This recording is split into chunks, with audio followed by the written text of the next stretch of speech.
Hello, and you're listening to FPcast, the official podcast for Fruitless Pursuits, where we bullshit about the week in pop culture. I'm Luke. And I'm Jacinta. And this week we're talking about... Movies, television, collectibles, video games, comics, board games, and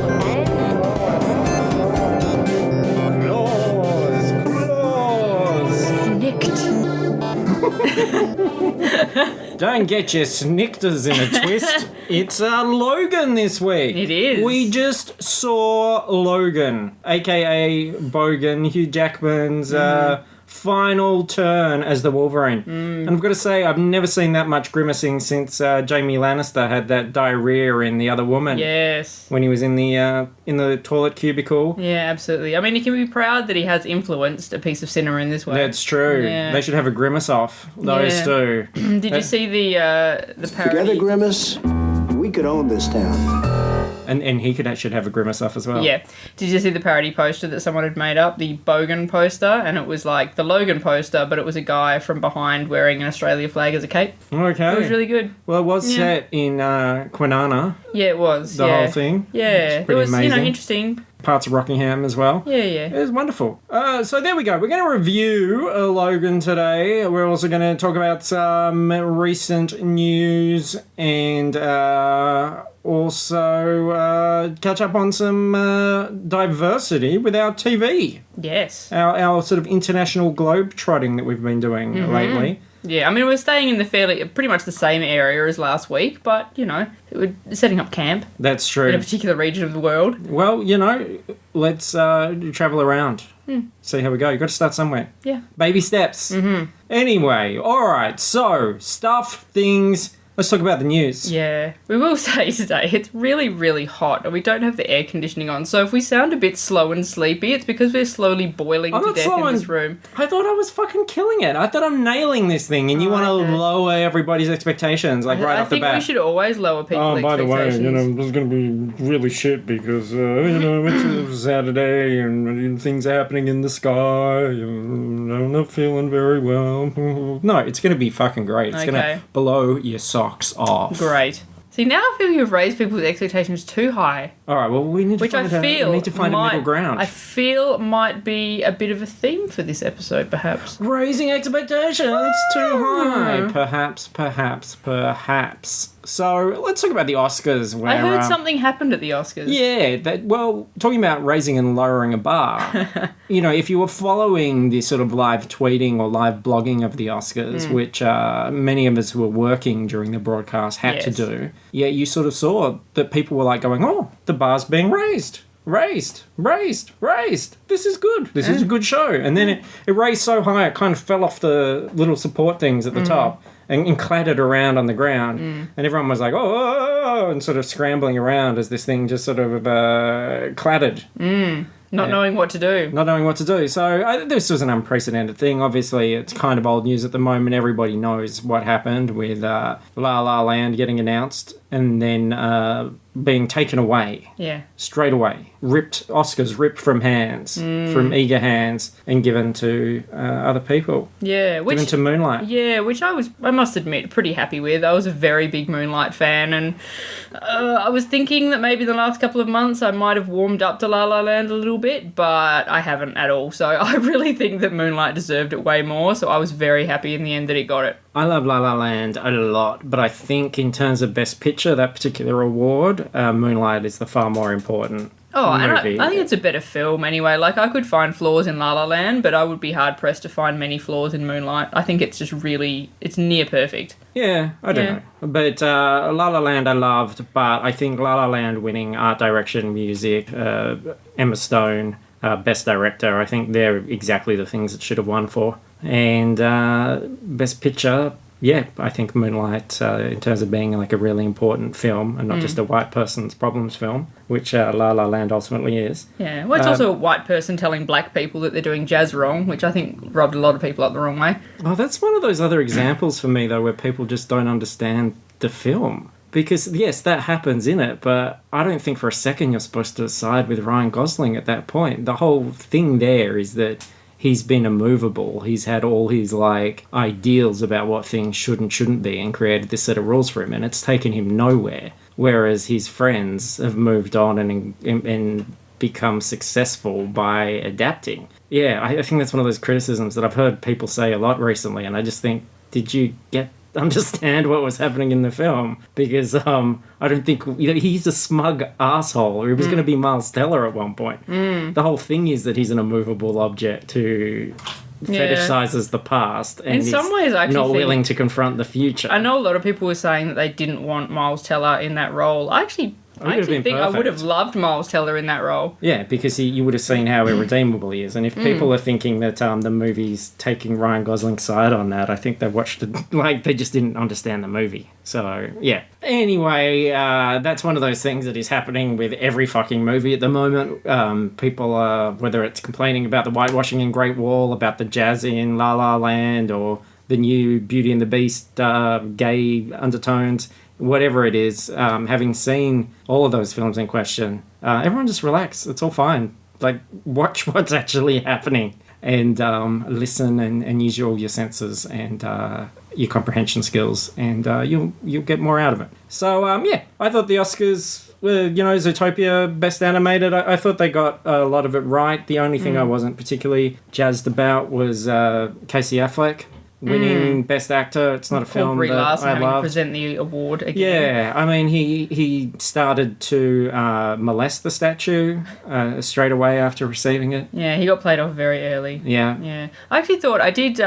He got drunk and spooned it. I watched, obviously, as much of the live blogging updates as I could in the morning, but then I did watch it again at the replay at night time, and I actually found it quite entertaining. Like, previous Oscars have just been so dull and boring, but I think it's Kimmel, isn't it? I always get my Jimmys mixed up. It's Kimmel, yeah. I thought he was really good, and you know what? The Kimmel and Matt Damon joke is still funny to me after 10 years. Yeah. Well, they've got a long history of that, and I think it's fantastic.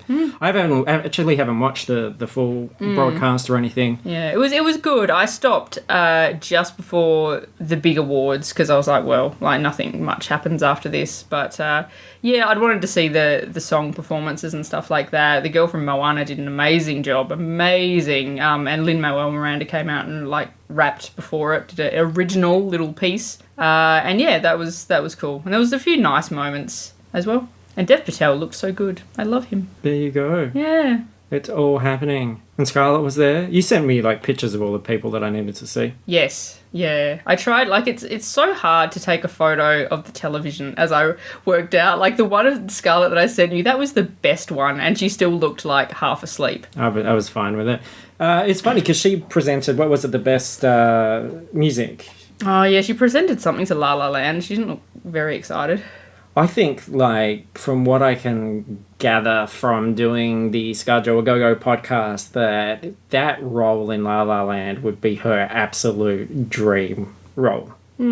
Like, I think, we know that any time she gets to sing or can throw singing into it, she'll take it. But not that I think she would have been right for it necessarily. But, I bet she's thinking, fuck. Like, because, Emma Stone's still quite young, has the Oscar. As much as I love Scarlett, I just don't know, like, where would her even shot at being nominated for an Oscar come from. Yeah, absolutely. I did like that she and Chris Evans were sitting together at the Oscars. That's cool. That tickled me a little bit. I enjoyed that. Good for them. And then in terms of, are we going to move on from the Oscars? Yeah, sure. It's just a whole lot of people. But, look, it was a pretty diverse Oscars. Yeah, it was. And it taught me how to pronounce Mahershala Ali properly.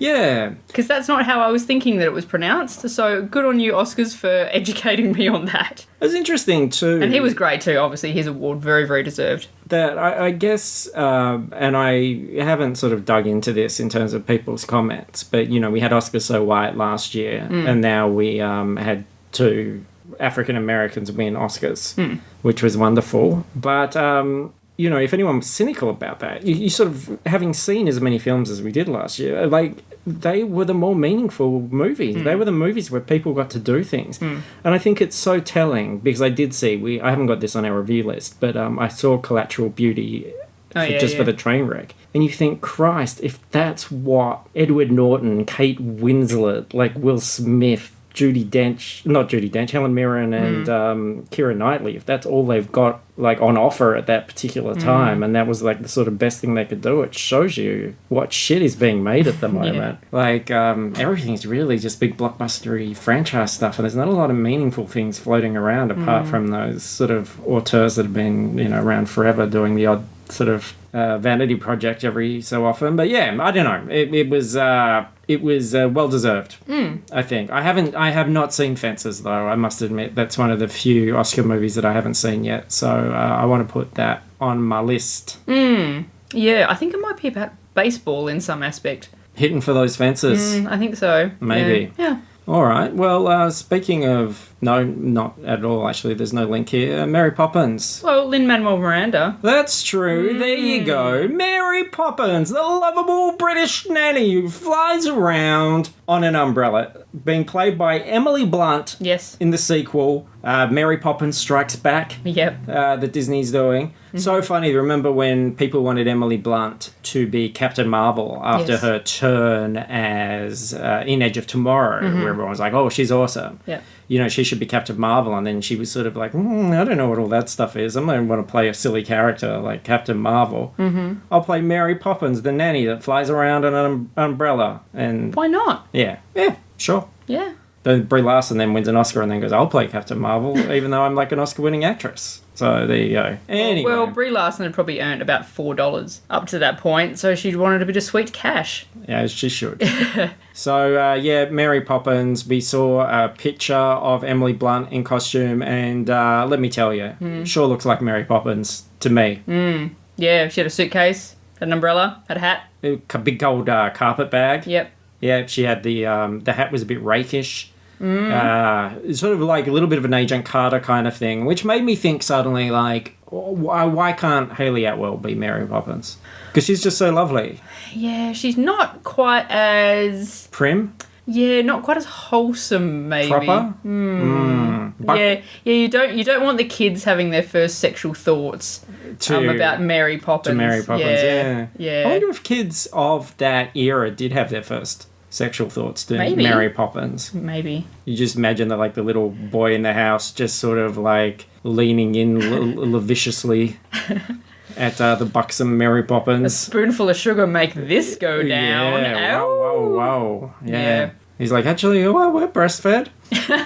So, anyway, maybe she can cosplay it and put it on Instagram or something. Also, rumours that Tron 3, which was sort of disposed of after Tron Legacy, there was like, oh, it's going to be made, and then, no, it's not going to be made. Now we're talking maybe about a reboot of the Tron franchise, using elements from the Tron 3 script, but with a new character called Ares, played by Jared Leto, is the rumour at the moment. So I thought about this, and I thought he really threw himself into the role of the Joker. So how do you think he would be preparing to play a character in the Tron world?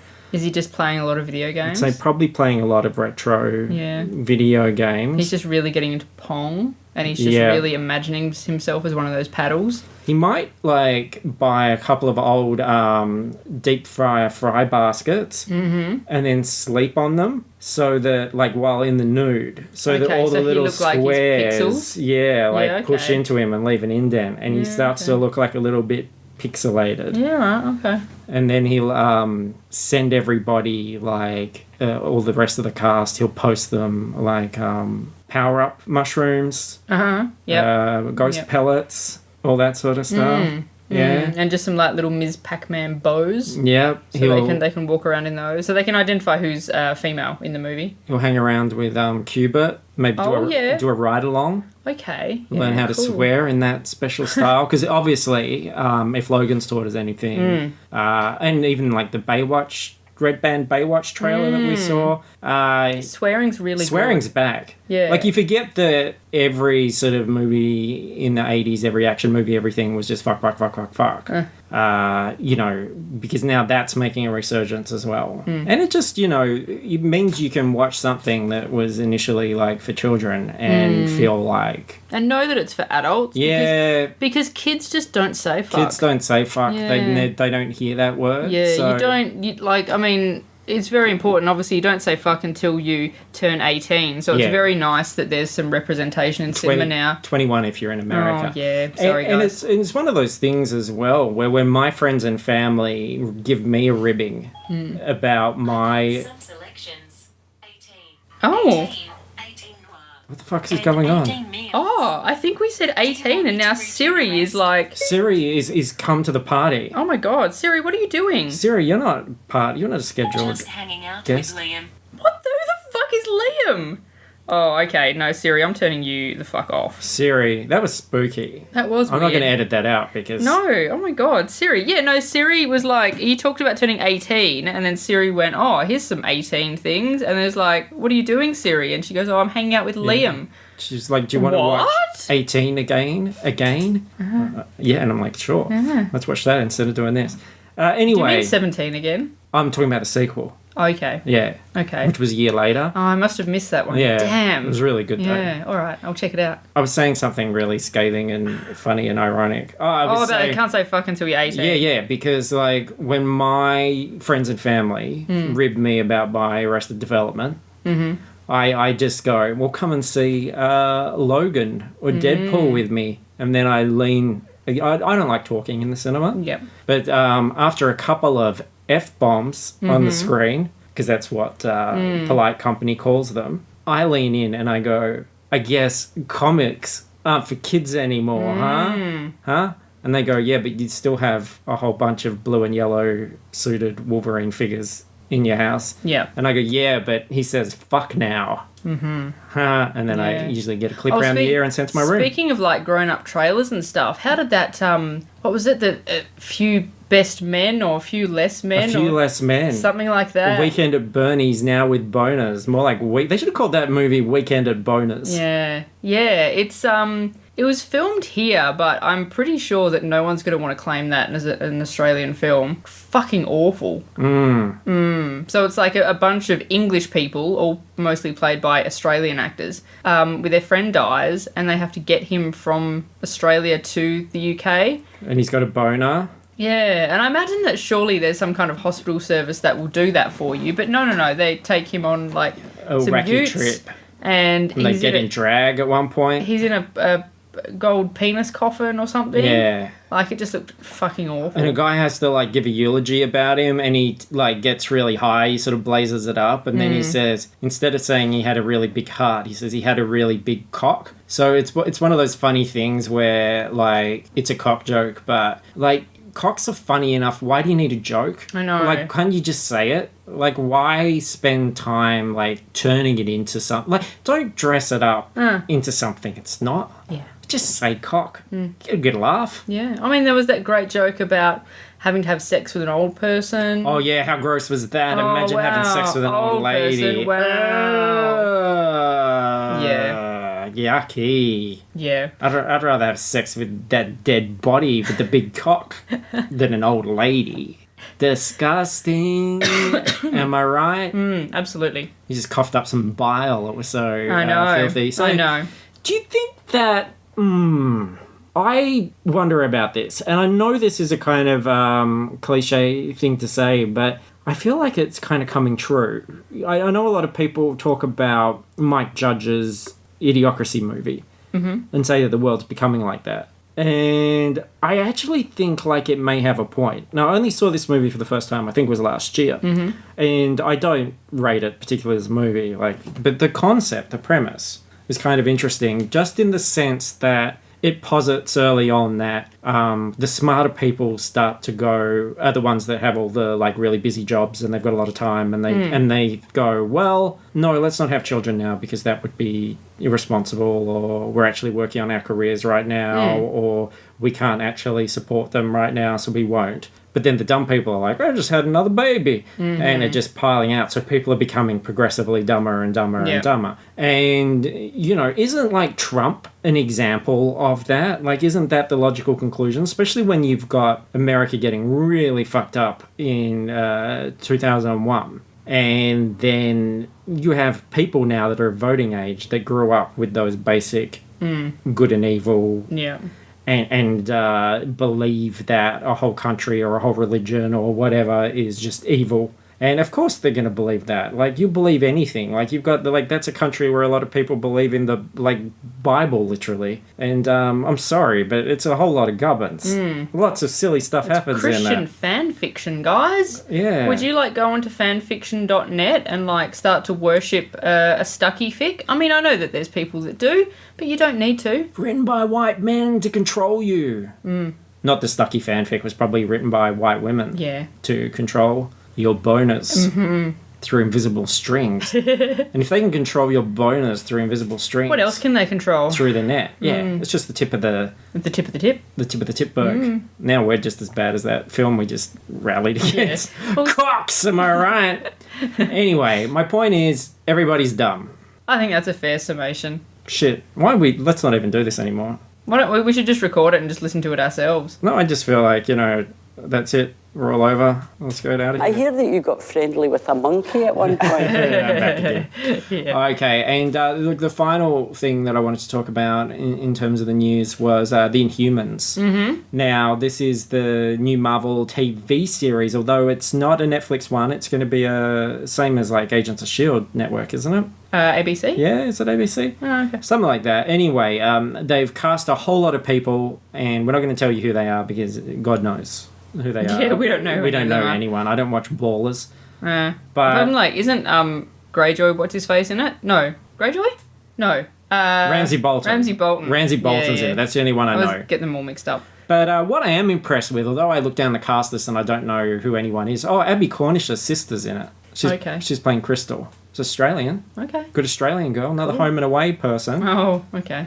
So pumping 'em out. If people don't know, this Inhumans thing is coming out. It was originally going to be like there was going to be an Inhumans movie. It was on the Marvel slate, and then it got pulled back. And Shield's been dealing with Inhumans. But what I'm impressed at is all these characters are there. I mean, you got Karnak, you got Gorgon, you got Medusa, you got Crystal, you got Black Bolt, you got Triton, I think his name is. You got all these dudes. These are all like a big team of super powered, special powered, crazy looking dudes. So I hope that it's not just like people in black t-shirts or something, and they actually go. And because they're gonna charge to see this sort of as a movie at the beginning, as the sort of like pilot, I'm hoping that's just funding all the costumes or something.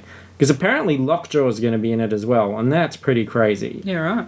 You know who Lockjaw is? No, I don't. Lockjaw is a giant fucking dog. Like this huge Oh, I like it already. cosmic dog Yeah. that creates dimensional portals. And Oh, sweet. he's like their travel system. Nice. Yeah. Cool. So, interesting. That sounds fun. He's got like a thing on his head, like an antenna. Mm-hmm. To, you know, pick up dog whistles and stuff, I suppose. To find treats and stuff. Yeah, good. And like, which tree is the best cosmic tree to pee on? Yep, he can pee all over the galaxy in all different universes. So I wouldn't be surprised if there are some Marvel films, Marvel properties, even like Disney films, Star Wars films, where this dog's just going to appear and pee on something and then disappear, and everybody's going to go, "Oh, that Lockjaw!" I can't wait for the 1/6 scale polystone statue of that. You know what's sad about him though? What? Got Lockjaw from tetanus. Oh. I think tetanus is just a fancy name for lockjaw. Tetanus is a very, very bad disease. Tetanus. We had to watch a video of an animal with tetanus when I was at the vet schools. Was it lockjaw? It was pretty fucking awful. That's what it Okay. was. All right. Well, there you go. Everything we talk about, we turn into absolute horrifying, upsetting stuff. So let's not talk about that anymore. Let's talk about Logan. Speaking of, no. Yeah. No. all right. So, gosh, here we go. So this is Hugh Jackman's last Final stand. The last stand, as it were. as Wolverine, set in like, what was it, 2027? 2029, I think. Yeah, where the world has been ravaged by Trump. and it's a All the little bit. trucks are like automated, and there's no mutants, and It's a little bit Biff Back to the Future. Yeah, a little bit. And he lives out in the boonies with a hidden Professor X who's sort of suffering a lot. And Stephen Merchant, who's an albino. Is it Yeah. Stephen Merchant? Yeah. He's playing Caliban, who was one of the Morlocks, I believe, in the comics. And in the comics was a big sort of more monstrous beast of a character who...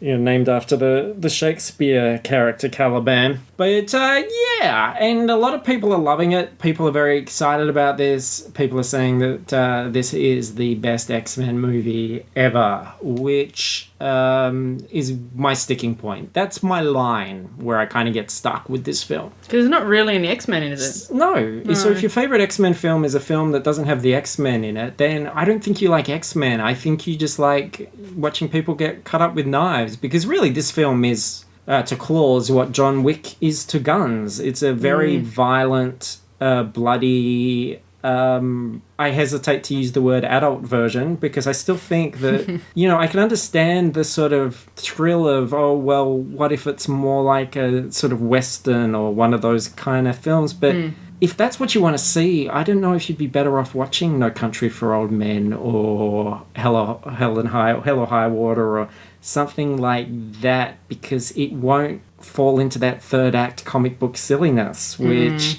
Unfortunately, for me, this suffers from a bit. I think the second half is far weaker than the first half. Yeah, The first half has a lot of promise. Yeah. I do have a bit of a cold, and I was on some cold and flu medication that sort of ran out about an hour from the end of the film. And beyond a particular incident that happens at a farmhouse, I could not tell you anything that happened after that point. Like, I walked out of, like, the 20-minute drive from the cinema back here, I forgot even some of those things that I had remembered initially, and I'm just like, oh, Jesus. Like, it could just be me, but it might also be the movie. I enjoyed it. I'm glad I saw it. I was entertained by it. I think it's, like, a good, solid movie. I think it has... it allows... Great performances. Yeah. Like, Patrick Stewart's amazing. He's Hugh brilliant Jackman in does this. some good work. Yeah, and when you think about sort of what came before it, in terms of the Wolverine movies, it probably is the best Wolverine movie. It's the best Wolverine movie, yeah. Yeah. The girl in it is really strong, does everything they needed to do. The bad guys are completely forgettable. I think one of them was the Spice Girls manager. Richard E. Grant. Yeah. No, he was fine. I kept thinking that the blonde guy, I kept thinking it was like Chad Michael Murray from One Tree Hill, and then he'd sort of turn a different angle. I'm like, no, that's not him. And then he'd come back and go, yeah, it is. And that was, like, that's a bit sad that that's what kind of kept me focused during the movie, trying to work out whether this guy was Chad Michael Murray or not. Yeah, so I think it sets out with sort of grand designs to be this gritty, more serious thing, but it does fall into comic book silliness. And I guess the issue that I have is that it probably, for me, just tries a little bit too hard to be adult and to appease the fans. Whereas you think if you're fans of this stuff, if you're fans of X-Men, I don't know how true it is to that stuff. I mean, the Old Man Logan comics were fun, but they were really sort of satirical and out there, and they were hyper-violent. So I can understand that. And I think, Wolverine is a hyper-violent character. So to give Hugh Jackman a chance to actually play that, I'm fine with that. Like, I think that's great, but I don't know, it kind of becomes a bit of a dead end for me as it continues on. I don't know if it manages to maintain the promise of the beginning. Even, like, visually, I think it becomes quite weak when it becomes all the kids from a Target catalogue running around grimacing and doing spirit fingers and stuff in the woods. It reminded me of those sort of lackluster-looking sequences in Last Stand, for example, which becomes Wolverine running around in the woods. Yeah. Oh, shit, you know what's funny? Was there an after-credits scene? We didn't even stick around. We didn't even stick around. We just left. Normally we do. Yeah. Well, it didn't feel tonally like there would be one. Though I wouldn't be surprised if they put a back end in there, like... Someone's waking up, or... Yeah. Remember Last Stand had a lot of, and this, and this, and this, and then all the after-credit scenes just undid everything. So, I don't know. I do have a lot to say about this. I feel like, like even it really hits me just how much these characters that don't say fuck all the time in all the previous movies suddenly say fuck all the time. Almost to the detriment where there's nothing of substance being said. I swear that the first time Wolverine and Xavier are together, their conversation, like they're both just saying fuck every second word. And I mean, it's funny at first to see old man Patrick Stewart saying fuck, but, But there's not a lot of substance to it. No. It's like he's coming in and everyone's like, who the fuck are you? Who the fuck are you? What the fuck are you doing here? the fuck is this? The fuck are you? You know who the fuck I am. I'm fucking Wolverine. Who the fuck are you? I fucking know who you are, but I don't fucking remember you. Fuck off. You fuck off. It reminded me, actually... It's like a conversation down at the Swingin' Pig in Rockingham. Oh, well, I think, like, Xavier and Logan in that first scene together were like the Greasy Strangler son and dad. It reminded me of this conversation. Bullshit artist! Bullshit artist! Bullshit Bullshit artist! artist! Bullshit artist! You, sir, are a horseshit artist! I call bullshit on that. Bullshit artist! Kind of like that. It was, not far from that. But yeah. with fuck instead. Yeah. So I do think it tries a bit hard. And just before we didn't get the teaser for Deadpool 2, but I watched the leaked version just before we started recording. And it's the same thing. Like, Reynolds says fuck a couple of times in that, but it doesn't feel natural. It feels so inserted. Like, he's like, oh, who has a fucking phone booth in the middle of the street anyway? And it feels like somebody looking at I know Deadpool looks at the camera, but someone sort of going, huh? Yeah? Got it? Whereas, Tarantino says fuck all the time, but it never stands out for me in those films because there's dialogue and character attached to it. And still, the best use of fuck in an X-Men movie, First Class. Yeah. Absolutely. Like, it absolutely kills. You say it once, and it's perfect. And First Class is the best X-Men movie. And it's an X-Men movie. Yeah. It's about the X-Men. And I think as well, sort of being that 60s thing. In fact, when, this movie, when Logan references events from the 2000 Bryan Singer X-Men movie, like, these are so worlds apart. Like, to believe that They happen all in the that same stuff universe, happened yeah. and in that he was fighting Sabretooth, who was a wrestler on top of the Statue of Liberty at one point. Which Sabretooth was meant to be in this movie. I read a headline. I didn't read the article. Yeah, right. There was meant to be a cameo or something, but it got cut. So, yeah, I don't know. I feel like, again, like if you took away all the CGI blood and wounds and stuff, would this, just from its story, be that standout? Because for me, it's not that true to the comics. And I know they sort of reference that and the comics appear in the film and they talk about what bullshit they are. But I think that comics as a medium is always apologizing for itself. And I think comic fans are always... they're terrified of being comic fans, and I don't understand that. They love comics, but then they support these versions which seem to really diverge from what made those comics in the first place. So, yeah, I don't know. I like Wolverine. I liked Wolverine when I was younger. Yeah, there was characterization that was sort of more true, but I don't know. I would like to see... I don't think I've seen the X-Men that I think of when I think of X-Men yet. Yeah, I think when I saw the very first X-Men when I was a kid, because I did grow up on the 90s cartoon, I didn't really read the comics, but I really liked that cartoon.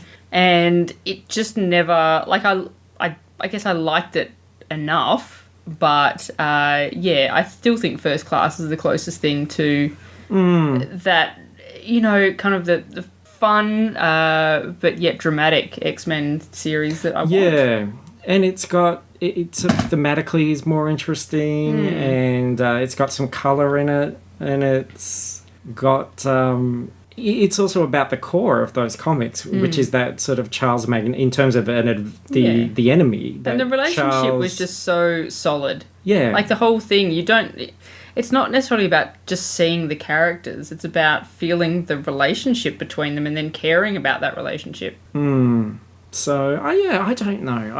I had high hopes, I guess, after everyone has been really singing its praises, but... Yeah, I admit that I felt... Like, I know a lot of people saying, it's really sad and all this stuff happens in it, but I must admit, and it probably was the cold and flu medication, I just felt really detached from it, and yeah, I just didn't really make me feel anything. They're the bits I can remember anyway.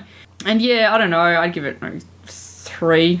Yeah, I'd be 3.5. I think it just dips out. Like, it builds up all this momentum at the beginning, and then I don't think it really has anywhere to go. And then when you sort of see ultimately what he's up against, it's not satisfying. And also, I think probably a missed opportunity. Like, there's not a lot of lore in this film for me. Like, there's not a lot of chances to see things that we haven't seen before. I'm glad we're getting X-23, but you kind of wonder, well, where do you go from here?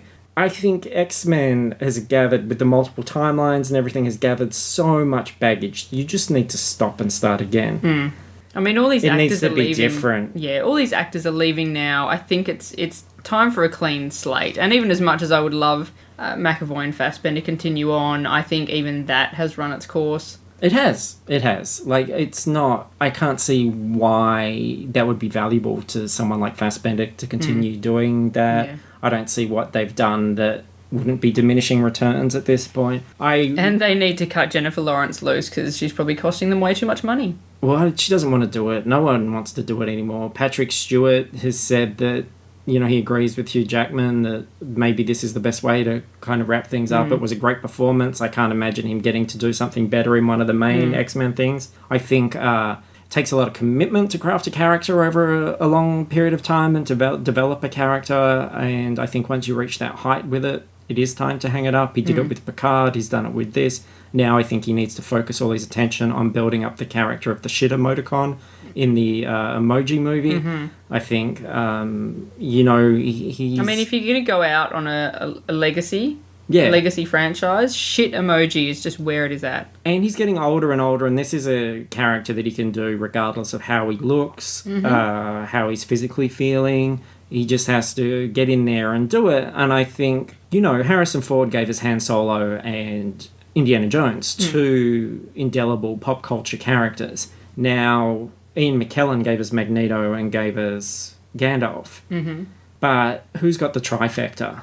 And I think this is an opportunity for Patrick Stewart to really bring that shit emoticon home. Yeah, absolutely. Because, it's a never-ending, bromance competition between those two. They're just going to need to keep one-upping each other. As long as people communicate, there will always be emojis. As long as people eat, there will always be shit. Exactly. Yep. So let's give a voice to that.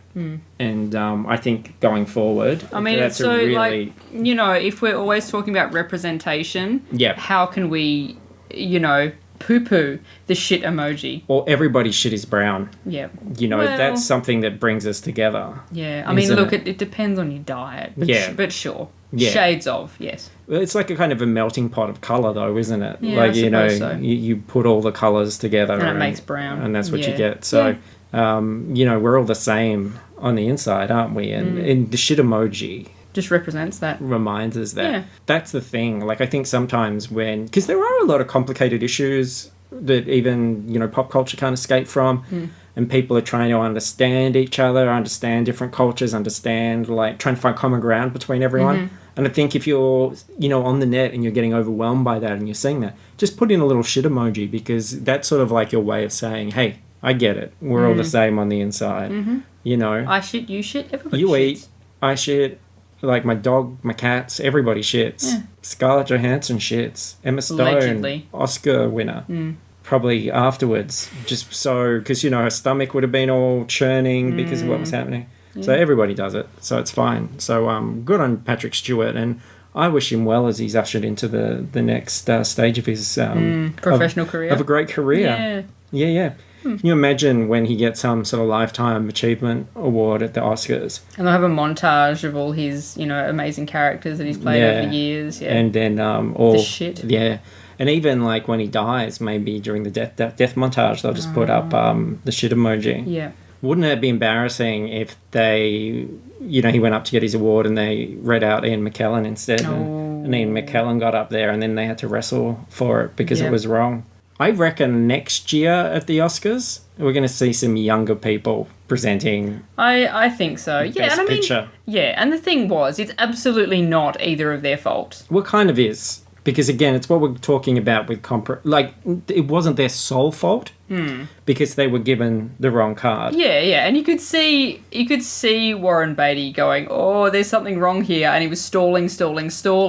But like, you know, a man, he hands the card over to the woman to deal with, and she just took one look at it and went, "La La Land." That's what I mean. Like, there was no comprehension skills here. This is like all those other things we're talking about from. I think he's assuming that just perhaps that a show like the Oscars might not fuck up. I know, but if you can read and you're looking at it and it says Best Supporting Actress, La La Land, Emma Stone, why would you read that out for Best Picture? But then if you're on TV in front of like that many people live, you're going to have a little panic. And the guy's like 80 odd years old. Didn't have his glasses on. I'm just saying. I have a lot of sympathy for them. I don't know. People have to deal with crises and stuff all the time and look at information and evaluate that information and make a decision. And I think it was clearly, you know, it was the award that had just happened. Emma Stone, I love her. She can't win Best Picture. She just can't. Last year she might have, She's though. pretty as a picture. But that doesn't mean she can win Best Picture. And he's been around long enough, so is Faye Dunaway, to know that Emma Stone is not the recipient of Best Picture. Well, that's why you read out La La Land and not Emma Stone. Emma Stone was also, yeah. I think they could have, you know, two adults could have figured it out and said, hang on a sec, can we just get this double checked? Anywho, that's all that. I think really, in terms of the X-Men's future, I would like to see them pull a Sony and collaborate with Marvel and give us a Wolverine and everybody that can exist in the same world as the Avengers and the Guardians and all that sort of stuff, and perhaps a little bit more true to the comic books and give us those versions that we've never seen that have colourful costumes and things like that and personalities and banter and... Yeah, it's time for a clean slate. It's time for a reboot.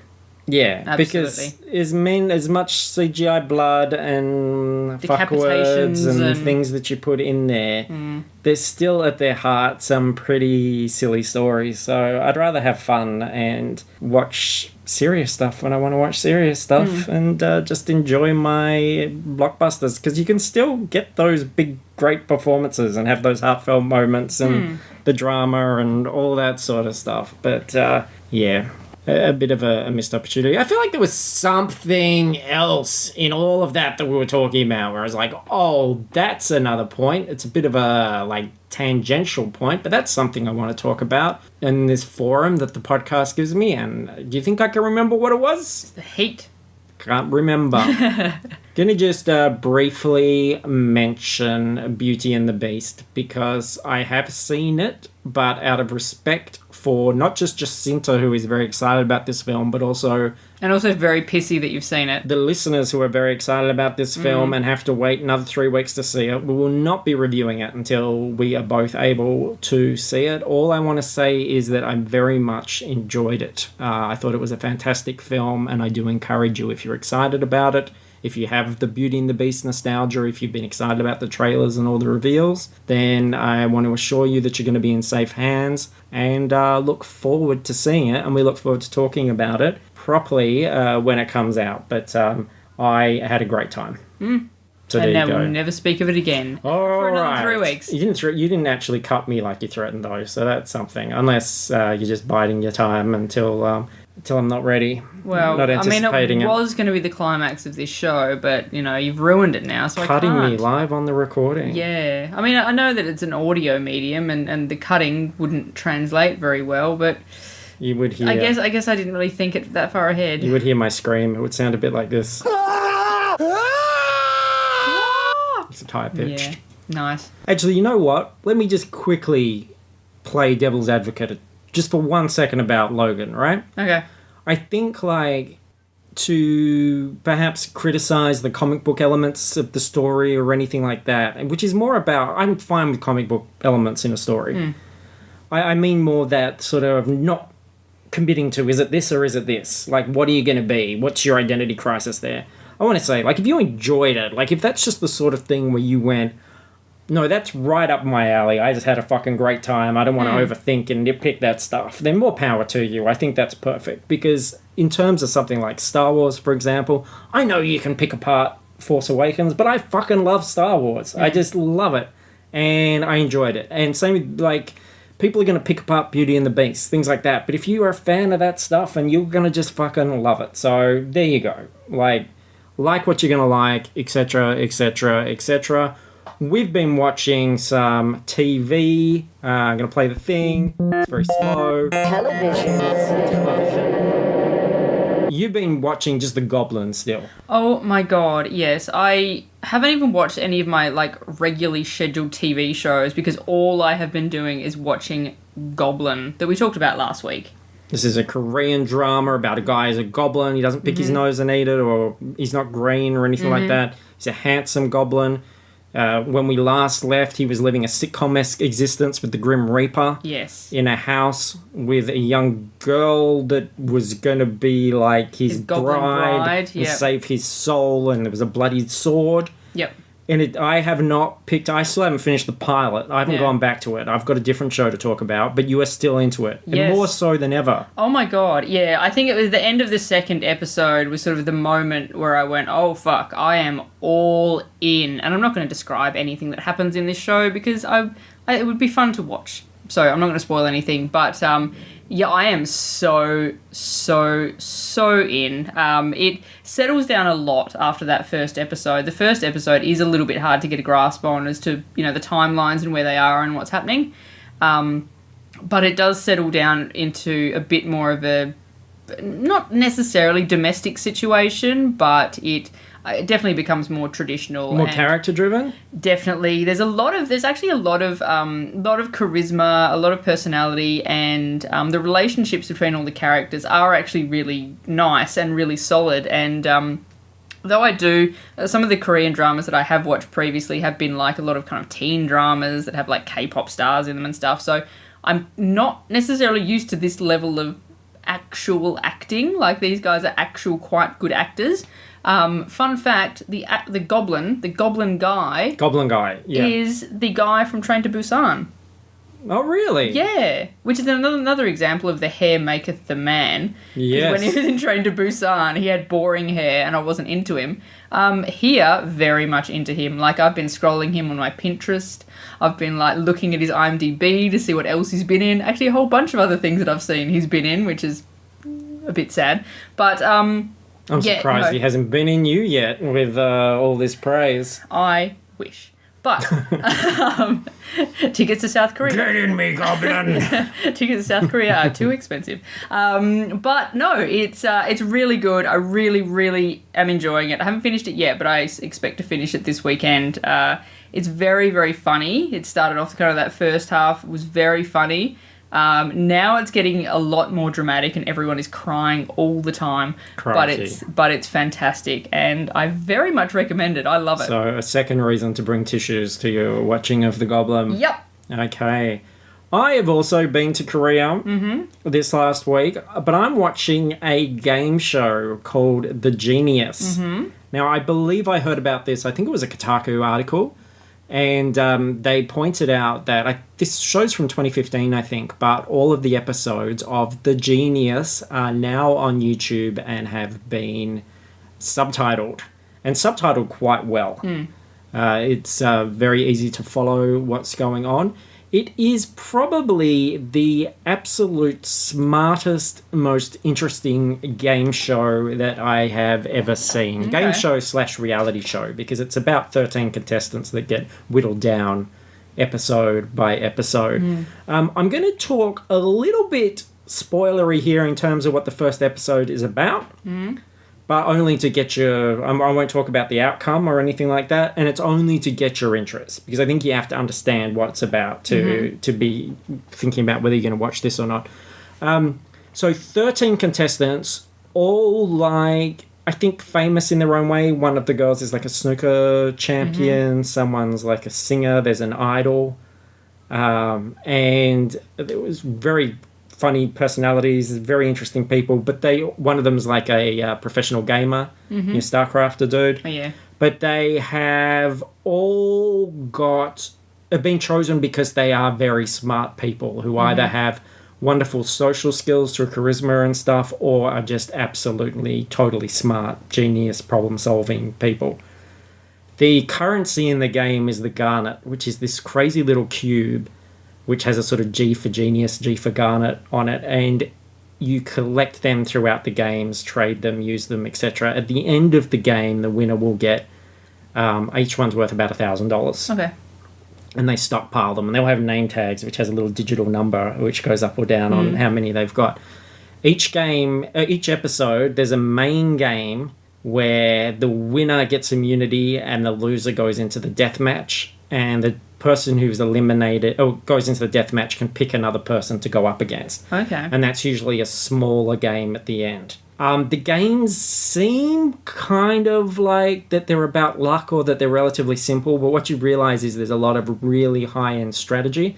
And unlike other game shows and things, they don't go, here are the rules, now you're playing. They'll go, here are the rules, you'll play in an hour or 2 hours. Okay. So they you have get a to chance to think and strategize and form alliances. And the set has got 4 special conference rooms, which all have different decor and stuff, and you can go in with people and close the door and have a private chat.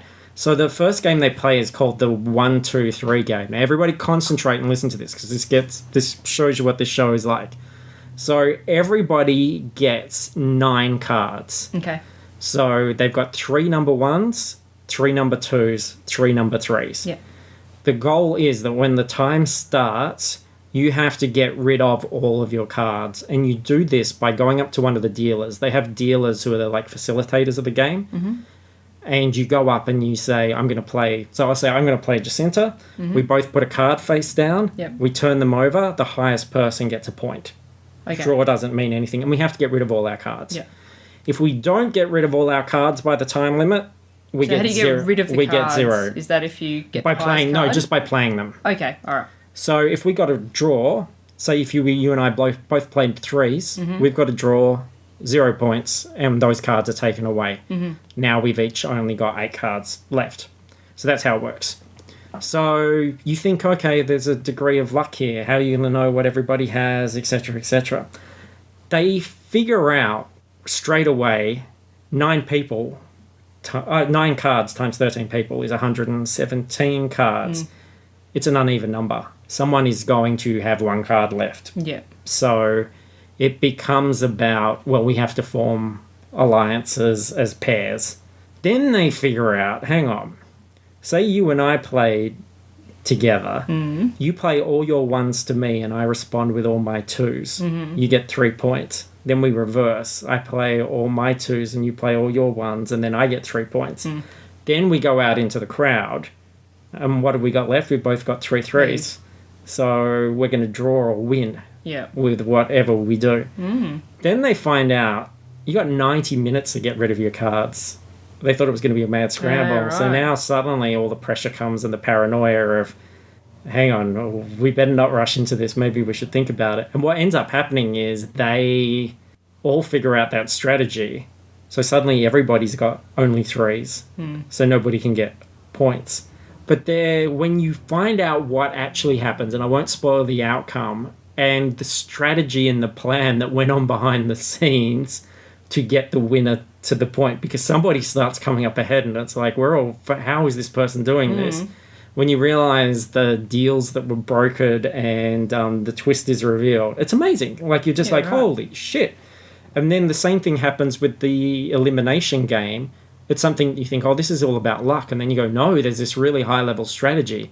And then when you find out how the person won, it's just like the rug goes under you and it's amazing. You're like, this is beautiful. Yeah, cool. And they're fun people. They're like nice and tease each other and stuff. I love I'm learning just peripherally about the Korean culture in ways that I didn't know, like learning terms like the sunbae and the hoonbae and stuff like that, and the respect shown to someone who's got more experience or is older or in that field. And I kind of love those dynamics. The older guys there are kind of like rock stars to all the younger people, and are so easy to manipulate them. They'll come in and, they'll bow to them and they'll put their arm around them and start telling them this long-winded story which is going to give some sort of wisdom. It's just really cool. So I'm absolutely loving the show. I've watched 7 of the episodes. So I think they're down to about 6 people maybe. And yeah, it's really, really interesting. Every game I've gone, yeah, I think I get this. And then I'm like, oh shit, I never would have thought of doing it like that. Yeah, right. And you just think, what other place could you do this game? You could not play this game with the typical American reality TV show contestant. You know, it just would not happen. So to see something so sort of thoughtful and intricate and keeping you on the edge of your seat, I think it's fantastic. So yeah, you'll find a playlist of it all on YouTube. It's called The Genius. The person that's uploaded it all is called Bum Diddly Umptious or Bum Diddly because they put D-I-D-L-Y. Whereas everyone knows Diddly has 2 Ds. Absolutely. Have you found yourself picking up any Korean words? No, not really. None that I could repeat. But then you do sort of get... Like, I'll find I was watching it very, very carefully, reading it, and now I'll start to do stuff on the internet and just sort of look back and forth at it. And there are times when you go, yeah, I get I kind of, just from the intonation and the context, you kind of get what they're saying. Yeah, I've been so deep into Goblin that I've learnt a whole lot of new words that I didn't know before. The greeting, the hello, when they come in at the beginning of the episode stands out to me, but I couldn't repeat it. 안녕하세요? Yeah. There you go. But yeah, I'm enjoying the shit out of it. I think it's really interesting show and well worth a look. Yeah. I will. I'll check it out once I finish Goblin. Because it's like Goblin and there's like Goblin specials with the cast and bloopers and all sorts of things. I can't wait. Has he been a cock goblin yet? Oh, no. There was, they've kissed a couple of times, but there were these really chaste, like, closed-mouth kisses, and I'm just like, oh, fuck, this is awful. But no, he kissed her properly a couple of episodes ago, and that was cool. Finally. There we go. And he keeps wearing, like, really great coats and stuff, and yeah, anyway. Be still. I know. My throbbing... loins. Everything. So, there we are. Is that the show? Oh, I think so. We need to turn the air conditioning back on. Warm. I'm dying. Alrighty. Okay. I know there was something that I wanted to talk about and I've missed it. But there we go. There is always another show. We might even talk about it midweek. Who knows? Maybe. Stop being a baby. Again, setting the expectations low. Obviously, if you're dying in bed of sickness, I'm not going to ask you to talk about anything. Okay? Yeah. Calm your... Well, at least I'll be doing it at home. Well, so even if I'm dying in bed of sickness, I can still probably drag myself to the microphone. And that could be dramatic as well. If you were dying live on air? Yeah, or even in just, you're like, yeah, I just think that it was really dumb. And people would be like, oh my God. Like, empathy and then just, it would be amazing. Anyway, thanks for listening. You guys are nice. Go to Fruitless Pursuits to find links to all our other stuff. Book Was Better is still happening, of course. I believe it is Tomb Raider this week, so look out for that. You can support us on Patreon. You can rate and review us on iTunes and pick a sound to go on the soundboard. I've been pretty controlled with the soundboard. I don't think there was anything new added to it this week. And, yeah. And we're just so shattered that there was no hiddle piddle diddle whittle. But next week, speaking of throbbing loins... Skull Island and Free Fire, I think, opens next week as well. Which is the Ben Wheatley film with the big shootout. Yeah, I'll have to double check if that is coming out this week or it's been pushed back. So you might have just written a lie there. I might have, yeah. Because smaller films like that just get pushed around with no regard for people who want to see them. Skull Island, pushing around the little guy. Well, Skull Island is definitely our port of call next week. That'll be our feature. Yeah. And we might even have a no feature the week after, so maybe Free Fire then. Maybe. We'll figure it out. We'll figure it out in private. We won't make you listen to us figuring it out. We'll look it up, we'll figure it out, and then we'll tell you what's happening. Yeah. And you'll like it. Damn it. Mum works hard for you guys. Yeah. For your kids. I could have been in bed at home asleep, but I'm here. That's right. I came out and I recorded this show and then I'm going to go home and die. Yes. And I won't even have got to finish Goblin. So how the fuck is that? How the fuck is that? See what I do for you. Let's wrap it up. What are your last words?